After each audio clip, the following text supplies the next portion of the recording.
Nun, liebe Foto- und Videofreunde, das fragt man sich jetzt wirklich.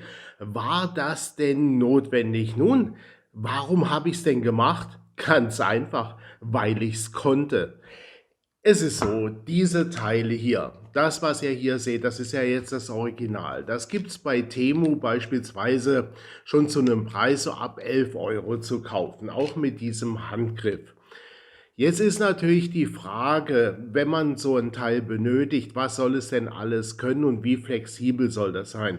Und es ist halt so, mit diesem Handgriff ist man auf eine Art schon etwas eingeschränkt. Klar gibt es das dann auch ohne Handgriff, nämlich mit einem Adapter, wo man das auf jedes Spigot dann aufpflanzen kann, sogar mit einem Gelenk drin, wie das hier auch der Fall ist. Ist doch ganz logisch. Und das kostet auch nicht mehr. Aber dann hat man den Handgriff nicht dabei.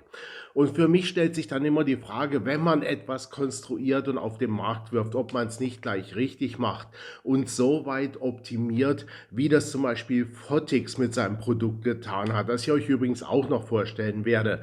Da gab es ein ganz besonderes Sonderangebot aus Schweden, da kostet das ganze Set mit allen Adaptern dabei 22 € mit 15 € Fracht. Und normalerweise legt man für einen Teil allein dann schon über 100 hin mit allem Zubehör. Also, so viel nur dazu. Das hier, wie gesagt, 12 €. Und dann habe ich mir halt schon überlegt, kann ich denn das jetzt verbessern und anpassen? Ja, und das ist halt nun mal dann diese Variante hier. Und jetzt kommt's, dann hat man halt hier einen separaten Handgriff, den man anbringen kann mit einem Bolzen ganz normal. Und hier kann man jetzt agieren und kann alle möglichen Konstellationen, die ich euch gezeigt habe, ja natürlich mit so einem Fottix Varos BG oder mit jedem anderen Schirmgelenkneiger realisieren. Und wenn ihr euch das mal anschaut, eins muss man dann ganz klar auch sehen: Ich schraube das jetzt mal hier an. Man kann ja dann auch, wenn man will, einfach den Gelenkneiger als Handgriff benutzen. Und dann hat man wirklich alle Variationen, die man am Set braucht, in einem Teil, das man sogar zerlegen kann, was noch ein bisschen besser in den Fotokoffer passt. Mehr brauche ich dazu, glaube ich, gar nicht zu sagen. Und es kostet halt ein bisschen Mühe, wobei natürlich den Adapter bekommt ihr zum Download, ist doch ganz klar.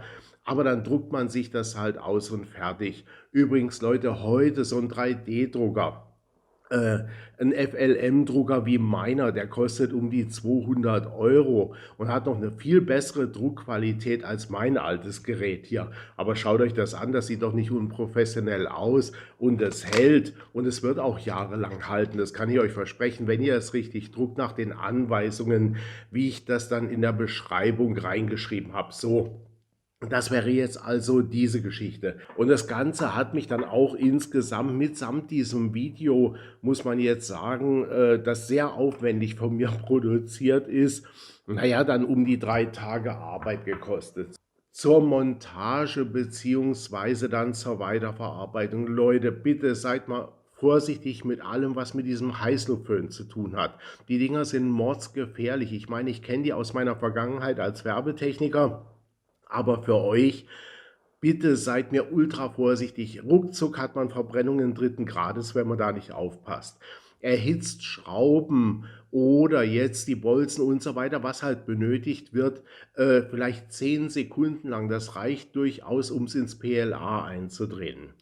Äh, Dann schreckt das Ganze auch sofort ab. Die Schrauben sind danach noch ein paar Minuten wirklich noch ultra heiß. Also abschrecken und dann auf die Seite legen und dann kühlt das schnell genug ab und man kann es weiter verarbeiten.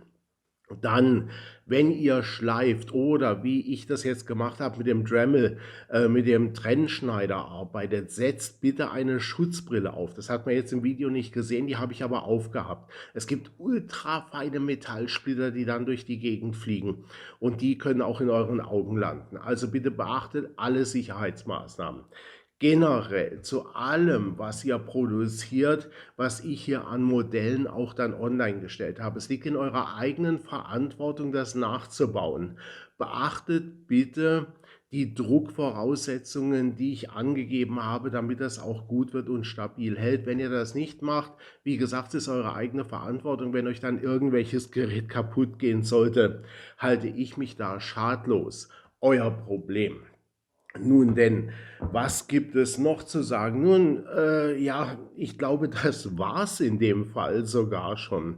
Äh, Ich hoffe, das Video hat euch ein bisschen Spaß gemacht und hat euch weiter animiert dazu, auch mal in eigenen Bahnen zu denken. Ich finde es immer unglaublich, dass solche Dinge konstruiert werden, ohne den letzten Schritt zu gehen und das so zu optimieren, dass auch wirklich ein tolles Produkt bei rauskommt. Eine der Firmen, die das macht, ist mit Sicherheit Fortix. Die haben das wirklich gut ausgereizt. Eine andere Firma, die ich kenne, die das also auch sehr gut gelöst hat, ist Newer oder Never. Die haben das also auch sehr schön gemacht. Ich gebe euch hier jetzt weiter dann keine Preise an. Ihr erhaltet wieder nur diese Links zu Zubehör und sowas, was benötigt wird. Das habt ihr aber schon gesehen.